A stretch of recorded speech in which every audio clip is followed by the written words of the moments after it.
Hi everyone. आज हम लोग देखने जा रहे हैं कि पार्ट और पार्शियल कोरिलेशन क्या होता है। मेरे पास एक डेटा फाइल है जिसमें 4 वेरिएबल है। इनफैक्ट हमें कोड की ज़रूरत नहीं है। तो यहाँ पे अब हमारे पास 3 वेरिएबल रह गए। ठीक है, सबसे पहला वेरिएबल है रिवीजन। किसी एक स्टूडेंट ने रिवीजन में कितना टाइम लगाया। ठीक है, एग्ज़ाम, ये है एग्ज़ाम परफॉर्मेंस। मैं इनको चेंज कर देता हूँ। रिवीजन टाइम, एग्जाम परफॉर्मेंस,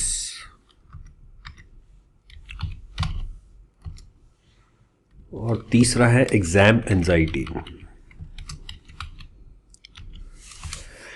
तो ये 3 वेरिएबल हैं और अगर आप इनका रिलेशन देखने की कोशिश करोगे इससे पहले कि हम इसको स्टैटिस्टिकली टेस्ट करें कि क्या रिलेशन आता है, तो देखिए, अगर रिवीजन टाइम ज़्यादा है तो एग्ज़ाम में परफॉर्मेंस कैसी होनी चाहिए? एग्ज़ाम की परफॉर्मेंस अच्छी हो जानी चाहिए ज़्यादा रिवीजन से। ठीक है, ऐसे ही अगर एग्ज़ाम में एंजाइटी, एग्ज़ाम से जस्ट पहले एंजाइटी ज़्यादा है तो एग्ज़ाम की परफॉर्मेंस कैसी हो जाएगी? ख़राब हो जाएगी। ठीक है, और रिवीजन टाइम और एग्ज़ाम एंजाइटी में अगर हम रिलेशन देखने की कोशिश करें तो कैसा दिखाई देगा? जितना ज़्यादा रिवीजन टाइम होगा उतनी एग्ज़ाम की एंजाइटी हमारी कम होनी चाहिए। ठीक है, तो इस टाइप का कुछ कॉम्प्लिकेटेड रिलेशंस हमें देखने को मिल सकते हैं। ये चीज़ कंफर्म करते हैं बाइवेरिएट कोरिलेशन से एक बार। ठीक है, तो ये हमने यहाँ पे डाल दिया और इसको मैं स्टैटिस्टिक्स ले आता हूँ तो टेबल थोड़ी छोटी हो जाएगी। ओके, तो देखिए, रिवीजन टाइम और एग्जाम परफॉर्मेंस के बीच का जो रिलेशन है कैसा है? ये पॉजिटिव रिलेशनशिप है। ठीक है, यही हमने समझा था। और रिवीजन टाइम और एग्ज़ाम एंजाइटी का रिलेशन नेगेटिव आ रहा है कि रिवीजन टाइम जितना ज़्यादा होगा उतनी एग्ज़ाम एंजाइटी कम होनी चाहिए। ठीक है, और एग्ज़ाम एंजाइटी और रिवीजन टाइम का, सॉरी, एग्ज़ाम एंजाइटी और आपका एग्ज़ाम परफॉर्मेंस का जो रिलेशन है वो भी नेगेटिव है। एग्ज़ाम एंजाइटी जितनी ज़्यादा होगी उतना ही एग्ज़ाम परफॉर्मेंस भी ख़राब हो जाएगी। ठीक है, तो ये रिलेशन बिल्कुल हमें वैसे ही पता लग पा रहा है जो हमने अभी बात की थी। ठीक है, तो अब पार्ट और पार्शियल कोरिलेशन होता क्या है, इस चीज़ के लिए देखने के लिए हम पहले समझ लेते हैं कि एसपीएसएस में कैसे रन करते हैं इसे। ठीक है, तो देखिए, एनालाइज में जाइए और आप गए कोरिलेट में। यहाँ पे पार्शियल कोरिलेशन है और पार्शियल कोरिलेशन में आपने क्या किया? यहाँ पे आपने डाल दिया एग्जाम परफॉर्मेंस, एग्जाम एंजाइटी को, और रिवीजन टाइम को हमने कंट्रोल में डाल दिया। ठीक है, ऑप्शन पे क्लिक किया, zero order correlation, continue, okay. अब ये हमारे पास एक टेबल आ गई जिसके 2 पार्ट्स हैं। ठीक है, 2 पार्ट में क्या है? सबसे पहला कंट्रोलिंग वेरिएबल नन और एक कंट्रोलिंग वेरिएबल रिवीजन टाइम है। ठीक है, तो पहले वाली टेबल को समझने की कोशिश करते हैं। पहले वाली टेबल कुछ और नहीं, ये जो हमने पहले बाइवेरिएट कोरिलेशन रन किया था ये वही है। तो जीरो ऑर्डर कोरिलेशन वो होता है जहां हम कुछ भी, किसी भी वेरिएबल को कंट्रोल नहीं कर रहे हैं। ठीक है, तो एक बार चेक कर लें, एग्जाम परफॉर्मेंस, एग्जाम एंजाइटी -0.441, ये रही वैल्यू। ठीक है, एग्जाम एंजाइटी और आपकी रिवीजन टाइम -0.709, ये रही वैल्यू -0.709, और रिवीजन टाइम और एग्जाम परफॉर्मेंस 0.397, ये रही ये वैल्यू। तो ये वैल्यू बिल्कुल सेम है। ठीक है, अब आते हैं इस चीज पे, और ये क्या है? ये है आपकी पार्शियल कोरिलेशन। तो पार्शियल कोरिलेशन क्या होता है? पार्शियल कोरिलेशन वो कोरिलेशन होता है जहां हम किसी एक वेरिएबल को कंट्रोल कर रहे हैं। ठीक है, तो हम यहाँ पे इसको कंट्रोल कर रहे हैं, रिवीजन टाइम को। अब ये कंट्रोलिंग का मतलब क्या है, इसको भी समझ लेते हैं। ठीक है, तो इसके लिए let me open Excel sheet और वहां पे इसको समझने की कोशिश करते हैं। तो देखिए, हमारे यहाँ रिलेशन कैसे कैसे हो सकते हैं। पहले तो सीरियल नंबर, फिर V1 है वेरिएबल 1 और V2 है वेरिएबल 2। हमारे पास टोटल 3 वेरिएबल हैं। ठीक है, और यहाँ पे रिवीजन टाइम और एग्जाम परफॉर्मेंस। ऑलराइट, तो एक तो रिलेशन ये है। दूसरा रिलेशन आपका हो गया एग्जाम एंजाइटी और एग्ज़ाम परफॉर्मेंस। तीसरा रिलेशनशिप हमारा हो गया रिवीजन टाइम और एग्ज़ाम एंजाइटी। तो ये 3 रिलेशन है यहाँ पे देखने वाले, और अगर हम इनका कोरिलेशन निकालते हैं यहाँ पे तो कितना आता है। तो रिवीजन टाइम एग्जाम परफॉर्मेंस का कोरिलेशन कितना है? रिवीजन टाइम और एग्जाम परफॉर्मेंस का कोरिलेशन पॉजिटिव है 0.397।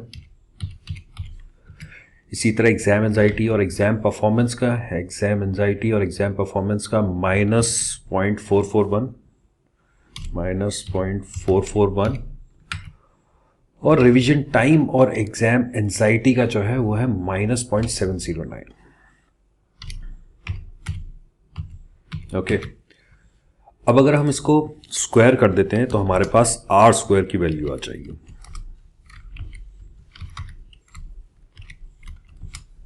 तो इसको स्क्वायर करते हैं और ये स्क्वायर हो गई सारी वैल्यू। आर स्क्वायर को ही अगर हम परसेंटेज में निकाल लें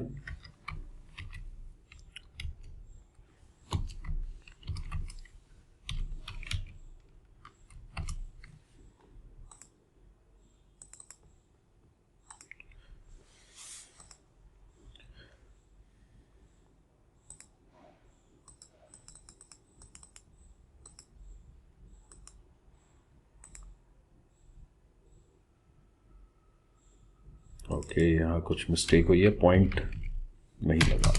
ओके, तो देखिए ये आ गई वैल्यू हमारी इस टाइप से। अब क्या मतलब है ये जो परसेंटेज में निकाला है, इसको समझने की कोशिश करते हैं। देखिए रिवीजन टाइम एग्जाम परफॉर्मेंस को कितना एक्सप्लेन करता है?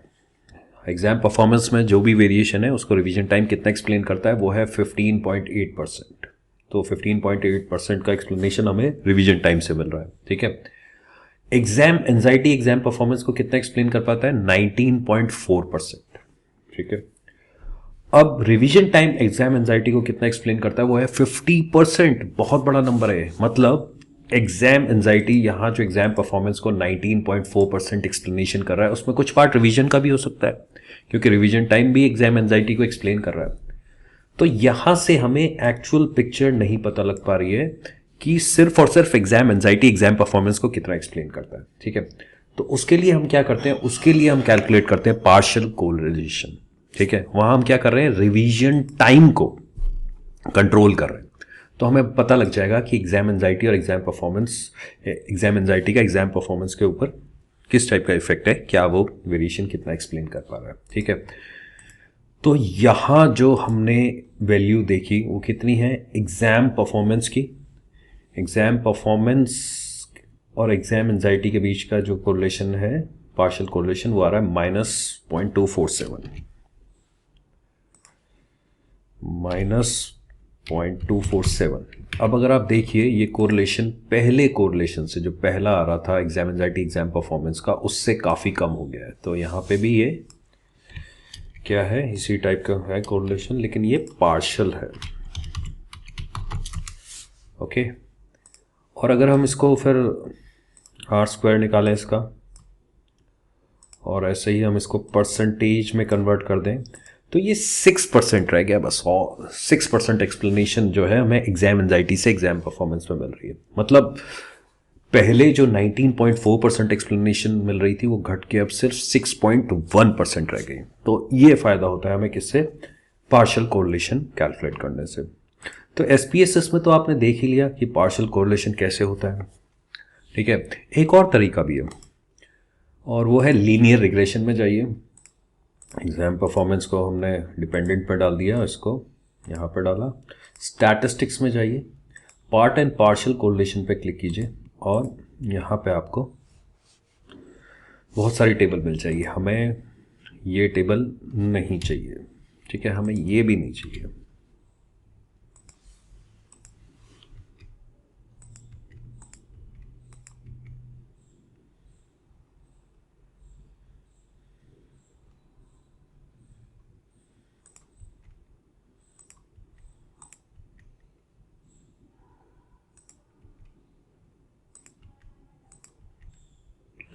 और अब देखिए आपको यहाँ पे कोएफिशिएंट वाली जो टेबल है वहाँ पे ये कोरिलेशन दिखाई दे रहा है। तो एक दिखाई दे रहा है जीरो ऑर्डर कोरिलेशन, एक दिखाई दे रहा है पार्शियल कोरिलेशन और एक दिखाई दे रहा है पार्ट कोरिलेशन। ठीक है, तो एक बार चेक कर लें। देखिए जीरो ऑर्डर कोरिलेशन हमने क्या कहा था, ये बाइवेरिएट कोरिलेशन है। ठीक है, तो बाइवेरिएट कोरिलेशन यहाँ पे डिपेंडेंट वेरिएबल है हमारा एग्जाम परफॉर्मेंस और रिवीजन टाइम। तो रिवीजन टाइम और एग्जाम परफॉर्मेंस का बाइवेरिएट कोरिलेशन जीरो ऑर्डर है, तो 0.397 ये वैल्यू हमें 0.397 की यहाँ भी दिखाई दे रही है और यहाँ पे भी हमें ये वैल्यू दिखाई दे रही है। इसी तरह एग्जाम एंजाइटी और एग्जाम परफॉर्मेंस के बीच का जो जीरो ऑर्डर का आपका कोरिलेशन है -0.441 ये हमें दिखाई दे रही है, -0.441 और यहाँ पे भी हमें -0.441 दिखाई दे रही है। इसके बाद अभी हमने क्या किया, यहाँ पे देखा पार्शियल कोरिलेशन। ठीक है, तो पार्शियल कोरिलेशन में जो रिवीजन टाइम को कंट्रोल करके वैल्यू आ रही थी वो कितनी आ रही है, -0.247। ठीक है, एग्जाम एंजाइटी और एग्जाम परफॉर्मेंस के बीच की। तो देखिए एग्जाम एंजाइटी और एग्जाम परफॉर्मेंस डिपेंडेंट वेरिएबल है और यहाँ पे वैल्यू है -2.47। हम रिवीजन टाइम को यहाँ पे क्या कर रहे हैं, कंट्रोल कर रहे हैं। ठीक है, इसी तरह आप अगर दूसरी वैल्यू चाहते हैं कि एग्जाम एंजाइटी को कंट्रोल करके देखा जाए तो ये वैल्यू 0.133 आनी चाहिए। इसको भी रन कर लें, पार्शियल कोरिलेशन, और अब रिवीजन टाइम को हम यहाँ वेरिएबल में लेके जाते हैं और एग्जाम एंजाइटी को कंट्रोल में डाल देते हैं। ठीक है, तो देखिए यहाँ पे वैल्यू आ गई कितनी, एग्जाम एंजाइटी को क्या कर रहे हैं हम, कंट्रोल कर रहे हैं। ठीक है, रिवीजन टाइम और एग्जाम परफॉर्मेंस के बीच की जो वैल्यू है वो है 0.133 और ये वैल्यू यहाँ से आ रही है। ठीक है, तो अब हमने ये तो SPSS में देख लिया कि कैसे पार्शियल कोरिलेशन को कैलकुलेट करते हैं, लेकिन एक्चुअल में क्या हो रहा है, मैनुअली इसको किया जाए तो कैसे किया जाए उसको भी देख लेते हैं एक बार। ठीक है, तो हमें क्या करना है, हमें जाना है सबसे पहले लीनियर रिग्रेशन में, यहाँ पे रीसेट किया और एग्जाम परफॉर्मेंस को मैंने डिपेंडेंट वेरिएबल में डाला और एग्जाम एंजाइटी को मैंने इंडिपेंडेंट में डाल दिया। इसके बाद मैंने स्टैटिस्टिक्स में क्लिक किया, स्टैटिस्टिक्स नहीं चाहिए मुझे, सेव पे मैंने क्लिक किया और मैंने इनसे कहा कि मुझे रेसिडुअल चाहिए अनस्टैंडर्डाइज, कंटिन्यू, ओके। और यहाँ एक रिग्रेशन की आउटपुट्स आ गए जो मुझे अभी नहीं चाहिए। ठीक है, लेकिन अगर हम अपनी डेटा फाइल देखेंगे तो डेटा फाइल में एक नया वेरिएबल आ गया है रेसिडुअल 1। ये क्या है रेसिडुअल 1? देखिए हमने एग्जाम परफॉर्मेंस को डिपेंडेंट वेरिएबल लिया, एग्जाम एंजाइटी को इंडिपेंडेंट वेरिएबल लिया। ठीक है, और हमने कैलकुलेट करने की कोशिश की क्या, एग्जाम एंजाइटी से एग्जाम परफॉर्मेंस को, यही किया ना। एक बार चेक कर लें हमने क्या किया था, एग्जाम एंजाइटी से। ठीक है, तो अब ये जो रेसिडुअल आया ये एग्जाम एंजाइटी का वो पार्ट है जिसको एग्जाम परफॉर्मेंस का वो पार्ट है जिसको एंजाइटी नहीं क्या कर पाया, एक्सप्लेन कर पाया। ठीक है, तो यहाँ पे हम ये कह सकते हैं कि इस वाले पार्ट में हमने कंट्रोल कर दिया एग्जाम एंजाइटी को है। ठीक है, अब ऐसे ही हम एक और रिग्रेशन रन करते हैं जहाँ पे हमारा डिपेंडेंट वेरिएबल होगा रिवीजन टाइम और इंडिपेंडेंट एग्जाम एंजाइटी रहेगा। फिर रिग्रेशन के आउटपुट आ गए, ये मुझे नहीं चाहिए, लेकिन अब हमारी डेटा फाइल में क्या हो गया, अब हमारी डेटा फाइल में एक और रेसिडुअल आ गया। ठीक है, तो ये रेसिडुअल क्या आया, ये रेसिडुअल आया जब हमने रिवीजन टाइम को एक्सप्लेन करने की कोशिश की एग्जाम एंजाइटी से और ये बचा पार्ट रह गया रिवीजन टाइम का। मतलब इसमें से भी हमने रिवीजन टाइम में से भी कंट्रोल कर दिया एग्जाम एंजाइटी को। तो रेसिडुअल 1 और रेसिडुअल 2 दोनों में ही एग्जाम एंजाइटी अब नहीं है। ठीक है, अब इन दोनों के बीच का हम जब बाइवेरिएट कोरिलेशन रन करेंगे तो देखिए क्या रिजल्ट आते हैं।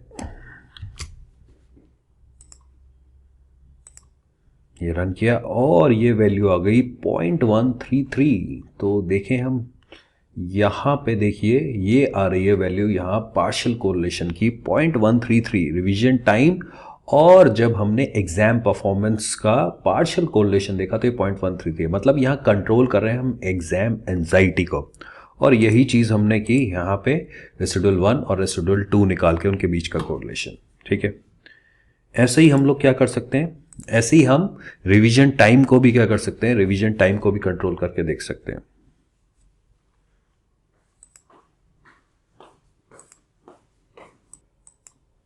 ऑलराइट, तो अब क्या करने जा रहे हैं हम लोग, अब हम कंट्रोल करते हैं रिवीजन टाइम को। रिवीजन टाइम को कैसे कंट्रोल करेंगे, लीनियर रिग्रेशन रन करेंगे, और इस बार एग्जाम परफॉर्मेंस को हमने डिपेंडेंट में लिया और रिवीजन टाइम को हमने इंडिपेंडेंट में लिया, और रन कर दिया हमने अपना क्या, रिग्रेशन।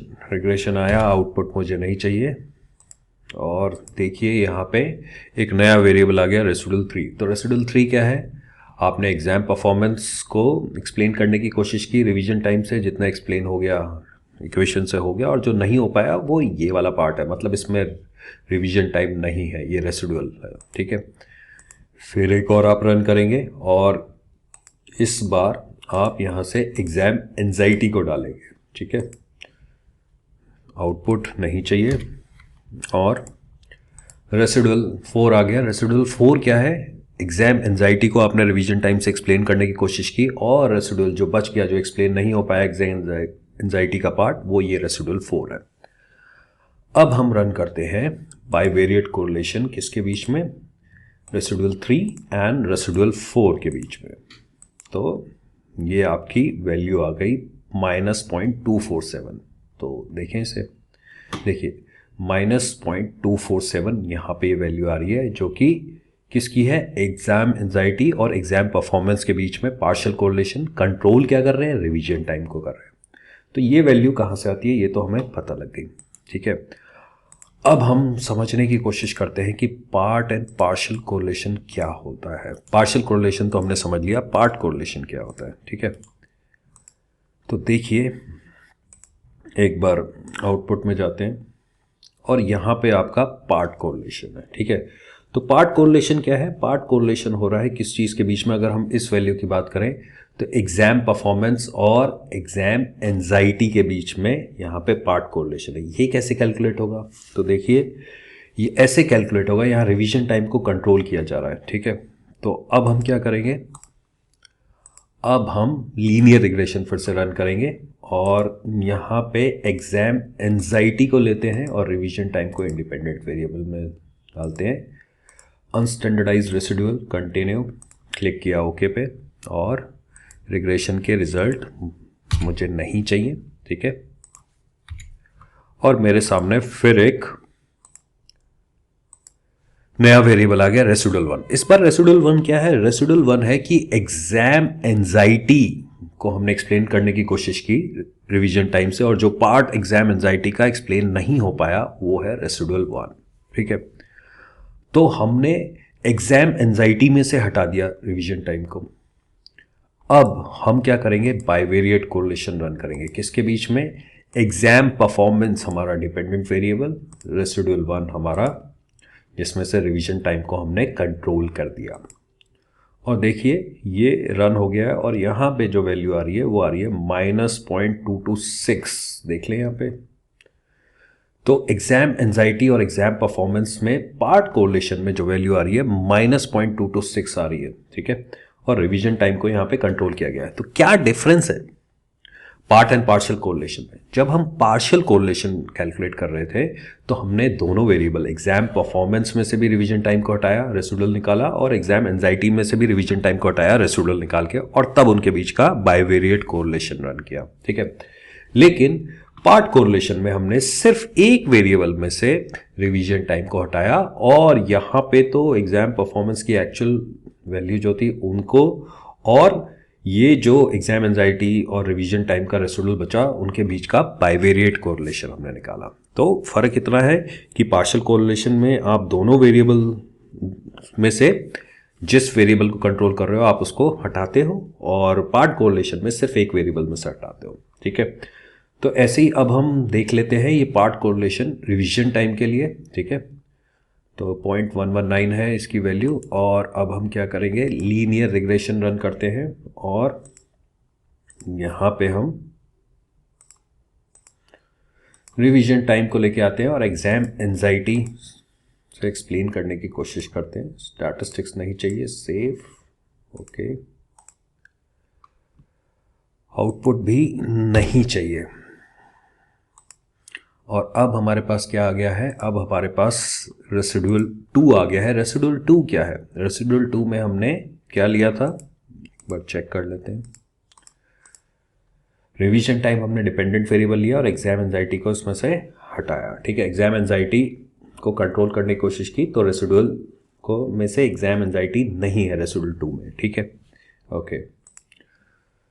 तो अब हम बाइवेरिएट कोरिलेशन रन करेंगे किसके बीच का, एग्जाम परफॉर्मेंस और रेसिडुअल 2 का।